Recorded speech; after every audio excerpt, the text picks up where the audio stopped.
एक छोटे से गांव में रामू नाम का एक गरीब किसान रहता था।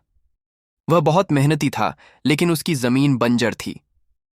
रोज सुबह सूरज निकलने से पहले वह अपने पुराने बैलों के साथ खेत में हल चलाने चला जाता और शाम तक काम करता। फिर भी उसकी फसल नहीं उगती थी। उसकी एक छोटी सी झोपड़ी थी, जहां वह अपनी पत्नी गौरी और बेटे मनु के साथ रहता था। मनु अभी छोटा था, पर उसके सपने बहुत बड़े थे। वह अपने पिता से कहता, अब्बा, एक दिन हमारा भी बड़ा सा खेत होगा, जिसमें हरी हरी फसलें लहराएंगी।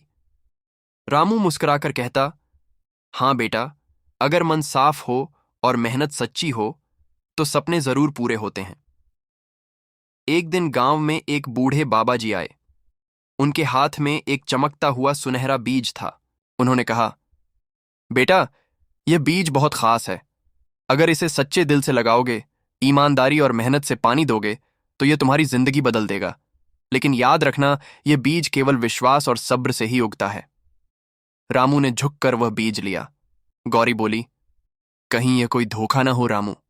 रामू मुस्कुराया, अगर नीयत साफ हो तो धोखा भी दुआ बन जाता है। उस रात रामू ने उस बीज को अपनी हथेली में रखा और आंखें बंद करके भगवान से प्रार्थना की। अगली सुबह रामू बीज लेकर खेत पहुंचा। उसने जमीन को साफ किया, मिट्टी को नरम किया और प्यार से उस सुनहरे बीज को बो दिया। फिर उसने आसमान की ओर देखा और कहा, हे भगवान, इस बीज के साथ मेरा सपना भी रोप रहा हूं, इसे जीवन देना। वह रोज बीज को पानी देता, देखभाल करता, पर कई दिनों तक कुछ नहीं उगा। गौरी बोली, मैंने कहा था ना, ये सब झूठ है। रामू चुप रहा। उसके चेहरे पर निराशा नहीं थी, बस विश्वास था। एक रात अचानक बादल गरजने लगे, बिजली चमकी और तेज बारिश शुरू हो गई। अगली सुबह जब रामू खेत पहुंचा तो उसकी आंखें खुशी से भर आईं। जमीन से एक छोटा सा हरा पौधा निकल आया था। रामू ने मनु को बुलाया, देखो बेटा, हमारा सपना अंकुरित हो गया। दोनों ने खुशी से नाचते हुए भगवान का धन्यवाद किया। धीरे धीरे वह पौधा बड़ा होता गया और एक सुंदर हरे पेड़ में बदल गया। गांव के लोग हैरान थे। एक किसान भोला बोला, यह कैसे हो सकता है? जरूर रामू ने कोई जादू किया है। उस रात भोला चुपके से रामू के खेत में गया और पेड़ की जड़ें काटने लगा। तभी पेड़ से तेज सुनहरी रोशनी निकली, जमीन हिलने लगी और भोला डर के मारे भाग गया। अगले दिन गांव वालों ने देखा कि पेड़ पर सोने जैसे चमकदार फल लगे हैं, लेकिन रामू ने उन फलों को तोड़ने के बजाय भगवान को धन्यवाद दिया। उसने कहा, ये फल मेरे नहीं, गांव के हैं। उसने उन फलों को बेचने के बजाय बांटना शुरू किया।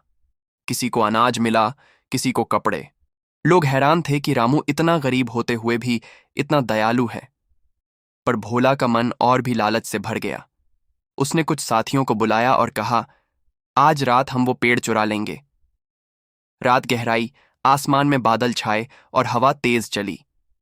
वे सब खेत में पहुंचे, लेकिन जैसे ही उन्होंने कुल्हाड़ी चलाई, पेड़ से एक तेज रोशनी निकली और हवा में एक आवाज गूंज उठी, लालच से नहीं, सच्चाई से फलते हैं सपने। भोला और उसके साथी जमीन पर गिर पड़े और होश खो बैठे। सुबह जब रामू खेत पहुंचा, उसने देखा कि पेड़ थोड़ा झुक गया है, जैसे किसी ने उसे चोट पहुंचाई हो। उसने पेड़ को सहलाया और कहा, डर मत मेरे दोस्त, मैं हूं ना।